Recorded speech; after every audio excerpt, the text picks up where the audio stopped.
두 번째의 음녀의 유혹에 대한 지혜자의 권면 또는 경고라고 할 수 있습니다. 우리는 앞에서 먹잇감이 될 만한 자라고 설명하는 지혜 없는 자를 찾아서 도시의 이곳 저곳을, 특별히 많은 사람들이 모이는 곳을 부끄러움도 없이 다니면서 이 먹잇감을 마치 찾듯이 지혜 없는 자를 찾아 유혹하는 음녀에 대해서 살펴보았습니다. 그 음녀가 드디어 그녀의 집 앞을 서성거리는 어리숙하고 미련한 자를 발견합니다. 13절에 보면 그녀는 서슴지 않고 그를 붙잡고 입을 맞추며 애정 공세를 펴니다. 붙잡다라고 번역된 단어의 뜻은 꼼짝 못하도록 힘으로 억압한다라고 하는 의미를 갖습니다. 그래서 이 음녀가 얼마나 적극적으로 이 일을 하고 있는지, 마치 이 여자가 아니라 남자가 아니라 여자가 이 남자를 성추행하듯이 대하고 있다라고 하는 것을 지혜자는 강조합니다. 어떠한 수치도 느끼지 못하는 파렴치한 그녀는 그를 당당하게 유혹을 합니다. 부끄러움을 모르는 얼굴이라고 하는 의미가 당시 사회적인 통념이나 또 질서를 완강하게 거부한다라고 하는 의미를 가지고 있습니다. 그녀에게 사회적인 통념이나 질서는 의미가 없습니다. 특별히 음녀는 이 젊은이를 만났을 때에 이렇게 말합니다. 마침 오늘 하나님께 화목제를 드렸다며 자기는 종교적인 책임을 다했기 때문에 하나님 앞에 부끄러움이 없다라고 하는 것을, 하나님께서 이 제사법을 주신 것은 마치 우리가 죽어야 하지만, 죄로 인해서 죽어야 하지만 우리의 죄를 대신하여 그래도 짐승도 생명인데 그 짐승의 피를 대신하여 바침으로 죄에 대한 그 무서움과 또 하나님 명령에 대한 두려움을 갖게 하기 위함인데, 그것을 오히려 도구로 이용을 합니다. 내가 하나님 앞에 제사를 드렸으니까 나는 거룩하다. 오늘도 죄를 지으면 내일 또다시 하나님 앞에 제물을 드리고 회개하면 된다 라고 하는, 오히려 하나님 말씀을 이용하고 역으로 하나님의 말씀을 통해서 나는 깨끗하다 라고 주장을 합니다. 성전에 가서 제물을 드리고 왔으니 새로운 죄를 지어도 된다 라고 생각한 그녀는 같이 즐길 자를 찾아서 이곳저곳을 다니다가 그를 발견했다 라고 말합니다. 너를 맞으려고 나와 내 얼굴을 찾다가 너를 만났다 라고 하는 말은 내가 너를 알고 있었다거나 너에 대해서 관심을 가졌거나 또는 이렇게 해서 사랑한다 라고 하는 말이 아니라, 그저 누구든지 상관없이 내가 사랑의 대상이 아닌 그저 욕망의 대상으로서의 필요한 사람을 만났다라는 식의 말을 합니다. 더 나아가서 그녀는 자신의 침실을 화려하고 사치스럽게 꾸밉니다. 그런데 이 일에, 사치스럽게 꾸미는 일에 사용된 돈은 남편의 것이고, 남편이 먼 길을 간 틈을 이용해서 침실을 자기의 욕망을 채우기 위해서 꾸밉니다. 지혜자는 특별히 이 여인이 자신의 욕망을 채우기 위해서 꾸민 이불이나 향과 향수라고 설명하는 이 도구들이 반대로 역으로 보면 장례식이나 죽음에서 사용되어지는 것들이에요. 진한 향수 또는 이불이라고 표현하긴 하지만 시신을 덮는 것을 사용할 때 비슷한 단어를 쓰기 때문에 마치 이 젊은이를 유혹하기 위해서 지금 마련하고 준비한 이 물건들이 이 젊은이를 지금 죽음 가운데로 장례식을 마치 치르는 장소인 것처럼 이 침실이 젊은이들에게는 죽음의 장소요, 장례식의 장소인 것처럼 이 단어들을 의도적으로 사용해서 젊은이는 지금 죽음으로 가고 있다, 장례식장으로 가고 있다라고 하는 것을 의도적으로 드러내어 강조합니다. 19절에 보면 이 음녀는 남편이 있는 아내라고 소개합니다.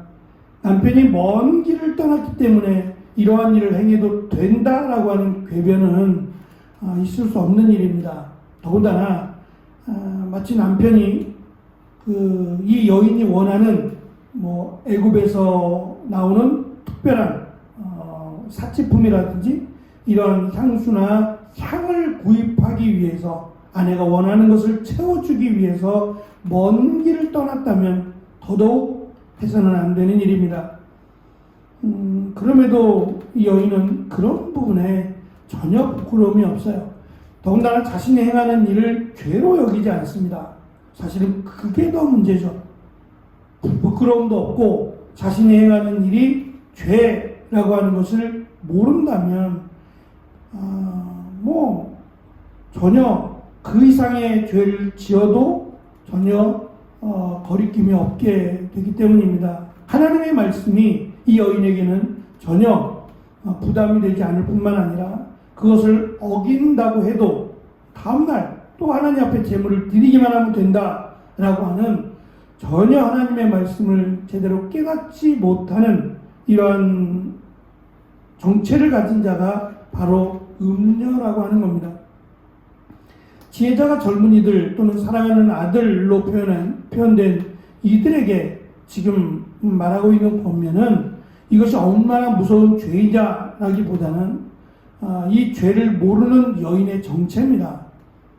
결국 이 젊은이는 한순간에 또는 잠시의 쾌락을 위해서 그저 제물로 사용된 이 여인에게 제물로 사용되다가 나중에 23절로 넘어가게 되면 필경은 살이 그 간을 뚫기까지에 이를 것이다 라고 하는 사망에 이르게 될 것을 경고하는 겁니다. 그것을 알고 이 여인에 대한 두려움을 가지라는 거예요. 그래서 그 길로도 가지 말 것이며 특별히 저녁이라고 하는 사람들이 거의 다니지 않는 그 시간에는 오히려 가족들과 또는 하나님의 말씀 가운데 있어야 할 것을 지금 지혜자는 권면합니다.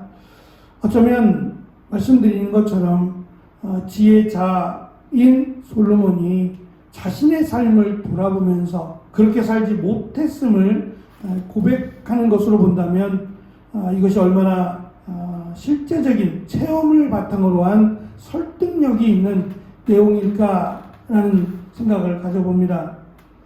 어리석은 남자는 자기의 집을 떠나 거리를 떠돌고 있고 음녀는 집에 있기를 싫어하여 온 마을을 먹이를 찾아 휘젓고 다니고 있고 남편은 오랫동안 집을 떠나 있는 어느 것 하나 제대로 되어 있지 않는 총체적인 이런 난국 앞에서 이것을 정리해 줄 수 있는 유일한 방법은 말씀밖에 없습니다.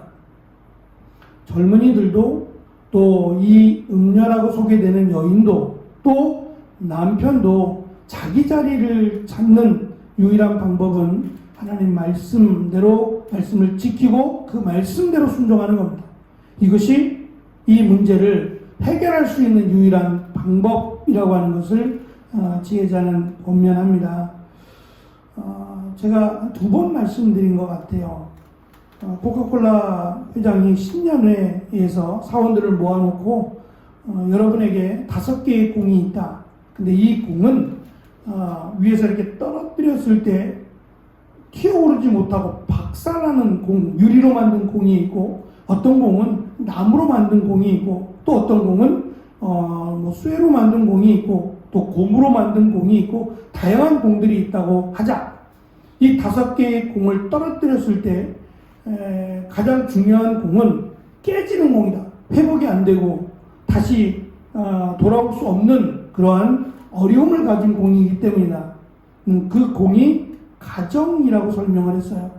직장은 우리가 살아가는 데 있어서 매우 중요하고 소중하게 여겨야 할 것이지만 다시 구하면 되고, 또 다른 문제도 내가 몸이 약하다, 또 병이 들었다라는 것도 시간이 지나면서 회복될 가능성이 그래도 조금이라도 있다. 하지만 가정이라고 하는 유리로 만든 공은 떨어지면 다시는 회복할 수 없는 유리로 만든 공이기에, 우리가 직장 생활을 하든 또 내가 취미로 여기는 여러 가지 일들을 하든지 간에 가장 먼저 가장 소중하게 여겨야 될 것은 가정이다라고 코카콜라 회장이 신년회에서 직원들에게 강의했다고 합니다.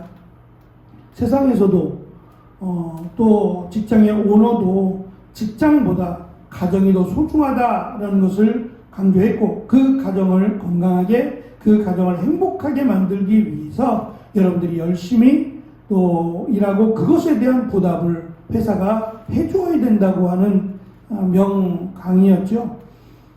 마찬가지로 다 소중합니다만 가장 소중하게 여겨야 하는, 그리고 가장 조심스럽게 생각해야 될 부분이 가정이라고 하는 점은 지금 솔로몬의 시대에, 특히 타락했던 시대에 정말 우리가 귀 기울여서 들어야 될 말씀이 아닌가라는 생각을 가졌습니다.